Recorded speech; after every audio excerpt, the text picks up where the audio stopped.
Pryor here with Grit Branded, hanging out with Matt Fisher today, and we're going to talk about his life story and his accomplishments in life, and maybe some downfalls and trial and error stuff. So, Matt Fisher, thank you for coming. Thank you for having me.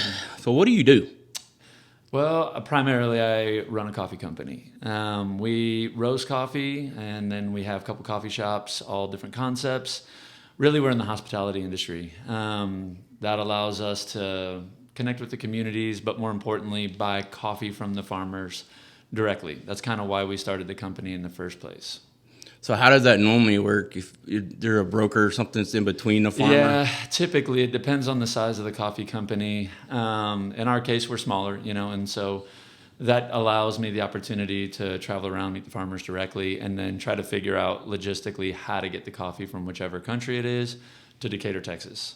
Which is fun. That's a lot of fun. But typically people would go through kind of like a menu, an order. I want this, this, this. They handle it all and deliver it. Got you.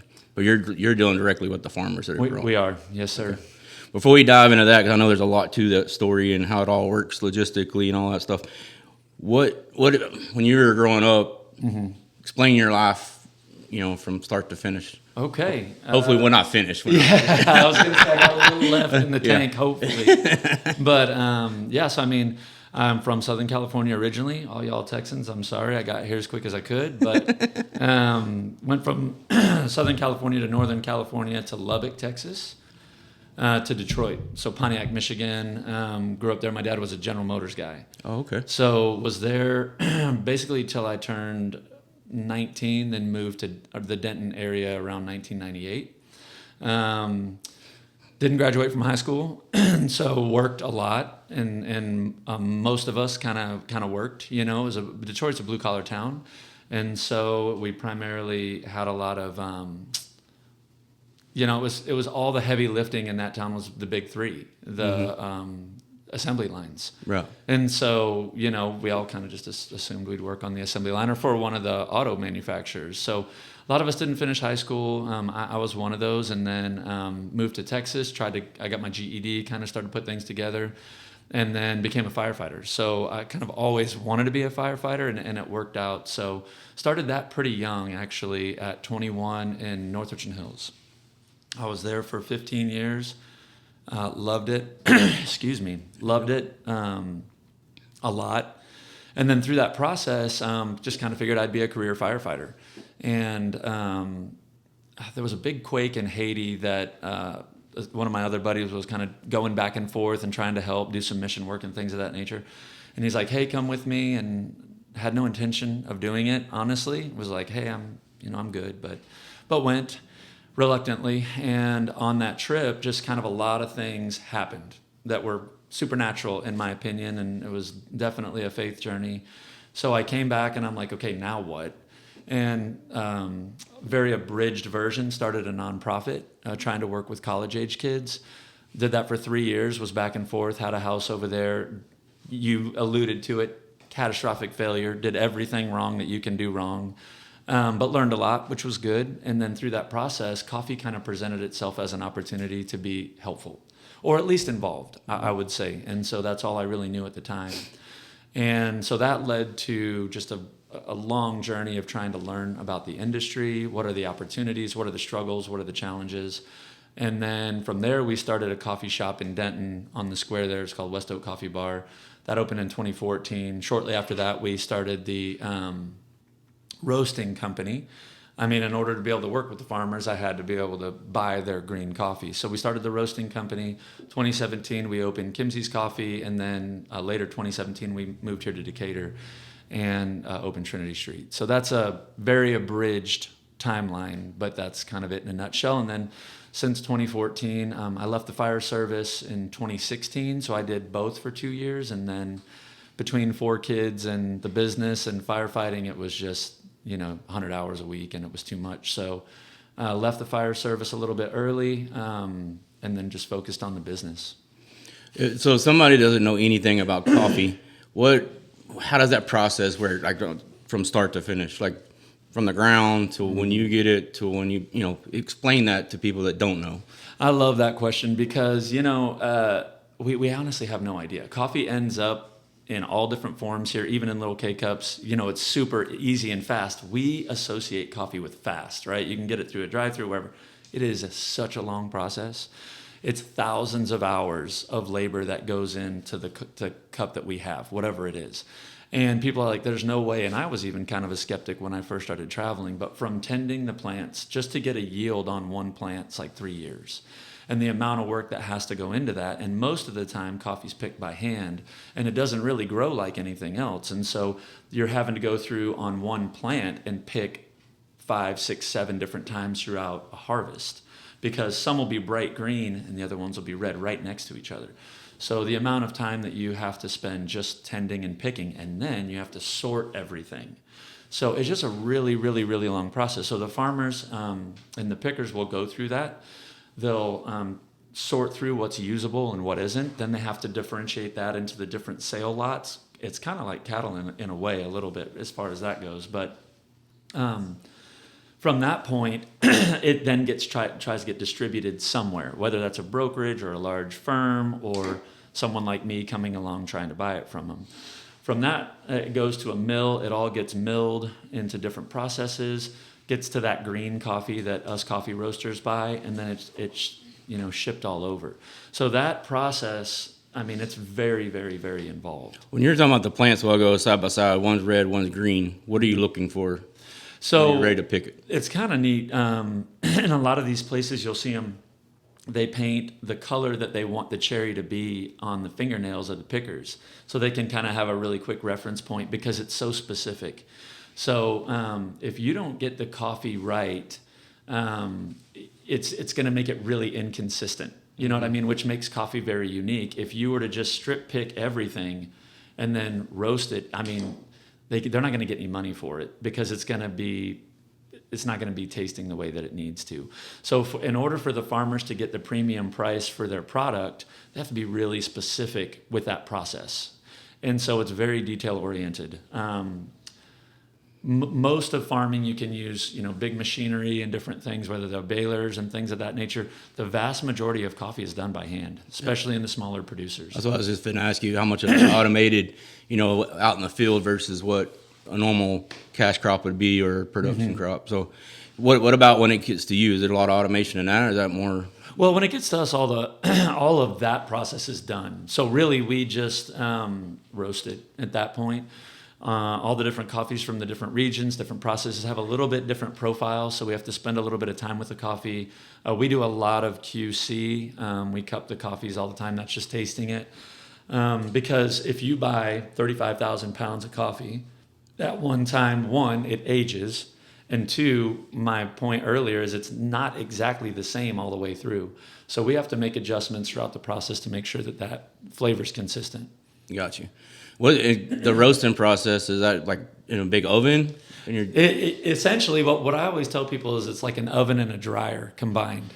And so it gets real hot, and then it turns the coffee so it's all even, and then it cools. Usually that process is around 15 minutes, so it's not long. And that'll yield about, in our instance, about 20 pounds or so.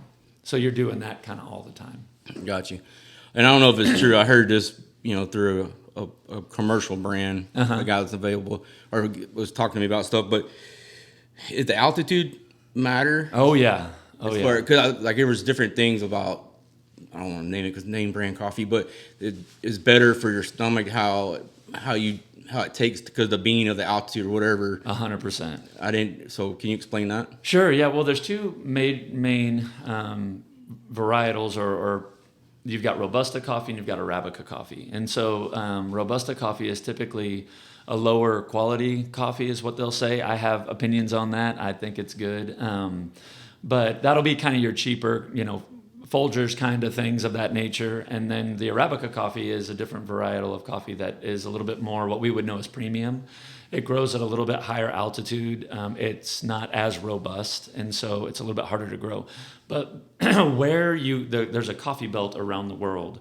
The people always ask, well, do we grow coffee in America? No, we don't have the right altitude or latitude, honestly, to grow coffee. And so all of those things matter a lot. And even when we buy coffee, like the altitude comes into play But the quality of the cherry itself, it's not dissimilar to any other fruit, really. When you get into quality, people will be like, man, I just feel better if I drink this coffee versus that coffee. And a lot of it also has to do with the roasting. So think about charring something or taking it to that carbon level can give people really bad like acid reflux. And they're like, man, I don't understand. I love coffee, but it's hurting me. It's like, well, switch coffees and you might be able to resolve that. Yeah. But altitude plays a huge role. That's interesting. So these local farmers, do you have relationships with them, or Yeah, you just absolutely. know them from just passing? No, well, building relationships. Some I have very good relationships with. I've known for a lot of years now. But there's a perfect example. I'm headed to Mexico on Saturday, and I'll be headed down to Chiapas, which I've not been to that region before. And so my whole deal is I have a contact, and so we'll hit the airport. We'll meet some people that we've never met that pick us up, and then we'll go from there. And then we'll try to build relationships. And so that's how we do it. It's not super easy. It's probably why most people don't do it that way. But, we have found that when you build relationship, we're in the people business is what we always say. Coffee's our vehicle. We've just seen a lot of really good things happen. And we know where the coffee's coming from, how they're using their crops and their funds, honestly. And so that helps us feel a whole lot better about the story, if you will. I got you. In currency, so you say there's a coffee belt. Like, what regions would that be? So literally around the world, you can kind of follow the equator a little bit. And so you've got to have all the right, Hawaii grows coffee, you know what I mean? And so mostly central parts of South America, obviously Brazil grows a ton of coffee, all over Asia, but pretty much around the equator, you'll find the coffee belt. Right. Yeah. So currency and all that stuff, how do y'all translate that from American dollar to? Exactly. And everywhere is different. Most of the time I'm like, what's the exchange rate? Where am I? And, you kind of got to work through that.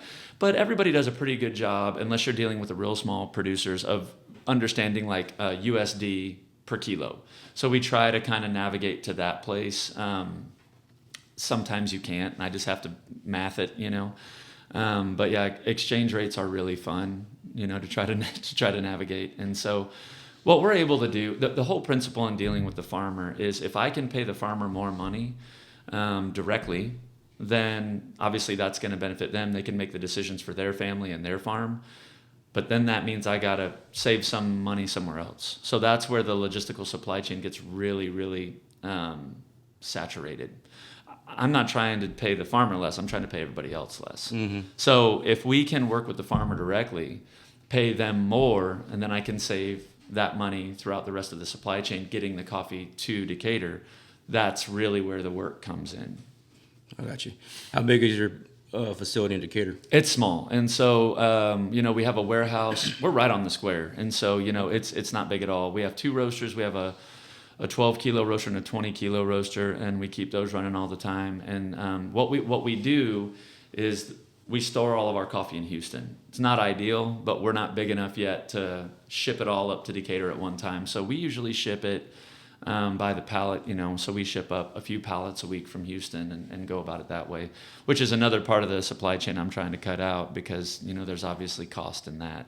Mm-hmm. But our facility's maybe like 3,000 square feet or something like that. Pretty small.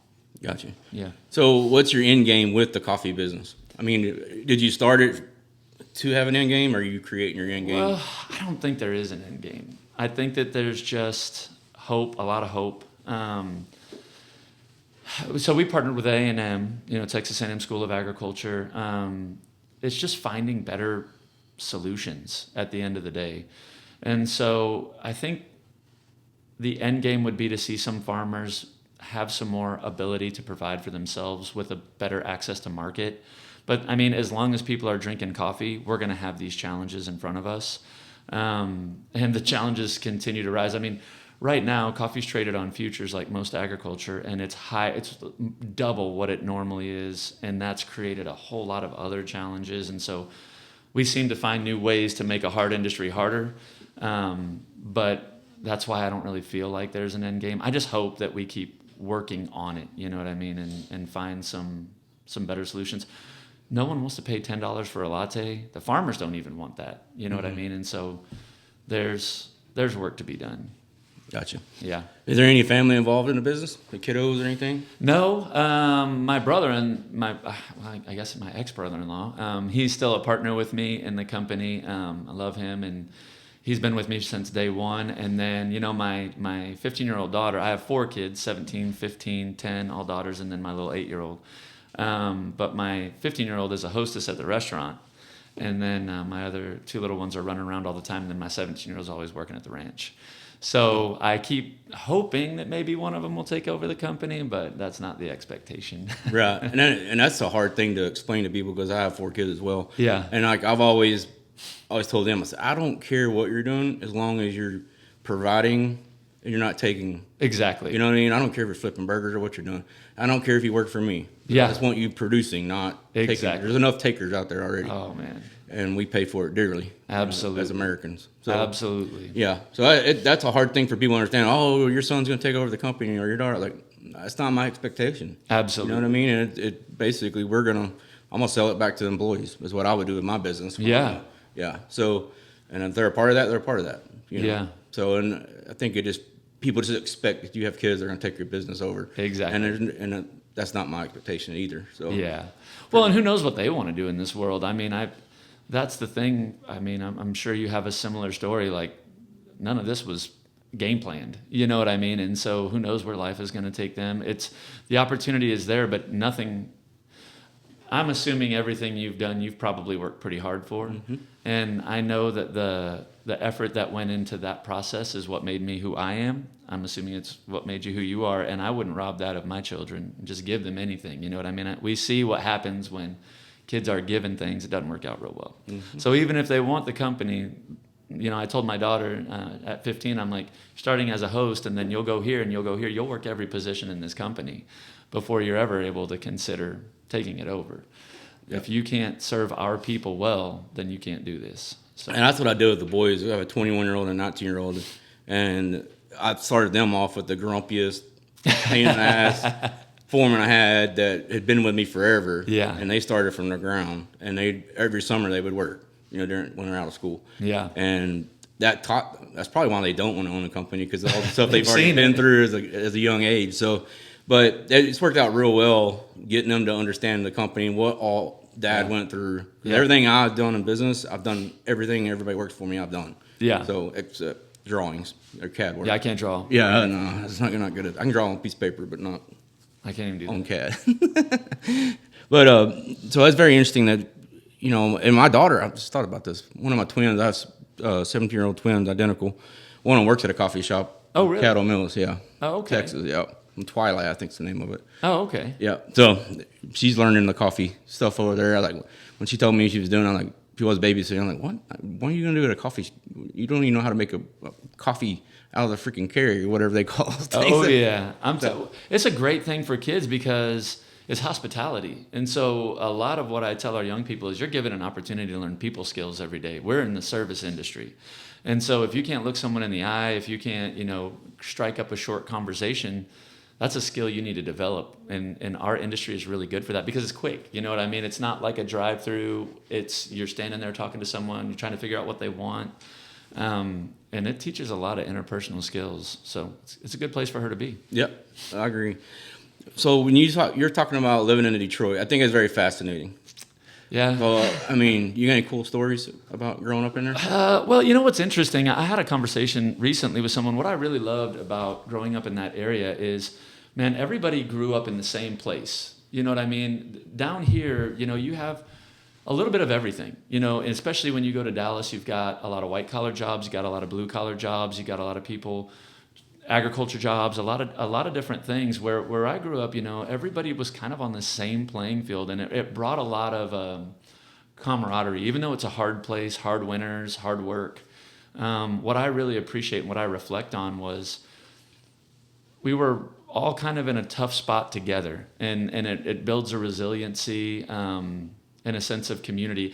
The North has a bad rep, of being kind of a hard place, and it's interesting when you meet someone because they come off a little bit gruff, but man, they're good people, kind people, hardworking people. They just have a different way of, Southern hospitality. Mm-hmm. That's not exactly the Detroit way, but good people. And so growing up there, I went to 4 different high schools. Like I said, wasn't able to graduate any of them. But I just learned a lot from the people around me, just people, what hard work means, what it means to not quit, what it means to do it together.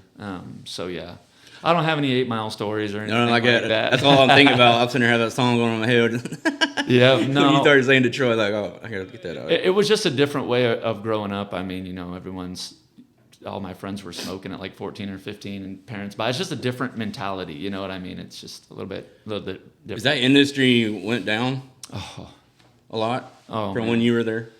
So my growing up there was an interesting time because Detroit's always, been Detroit. Even when I was there, it was like, we had T-shirts for sale that said, "I'm so tough, I vacation in Detroit." It's always had that. But sadly, I'm a kind of an example of that. A lot of us didn't graduate because we just assumed, we start working somewhere in the auto industry and you're good. Like, it was a good living. The UAW was really strong and you could make quite a bit of money, whether you went to like a dealership or you went to a parts place or you worked for one of the big 3 directly. There were good livings to be made. And then when the auto industry went away, and I mean, it went away, it left a big gap in that city. And I think that's why, we weren't really built to last something like that. And so it took a long time. They brought gambling in. You had gambling just on the other side in Windsor in Canada. And so they brought a lot of that industry and money back to Detroit, which was helpful. But for us and in the fire industry, Detroit's always been, kind of one of those really hard stories. Their trucks are taped together and they're using old gear, fires all the time, but no money. The city went bankrupt. So I think it's a really good historical lesson for us to learn from what can happen when we become dependent on an industry and then let it go. Right. So, and it's hard to blame the big 3 as well. It's just a tough spot, Yeah. And they got to be competitive too, just like any other business owner. And unless we want to pay $150,000 for a truck, they had to find solutions as well. There's all these things. There's no good answers. We get real angry about all of them, but we can still learn from it, I think. Right. You can catch a brand new episode of Grit Branded each and every Tuesday. Make sure and like us on social media and follow us so you can catch some behind the scenes footage as well as on our YouTube channel. Check out the entire podcast in video.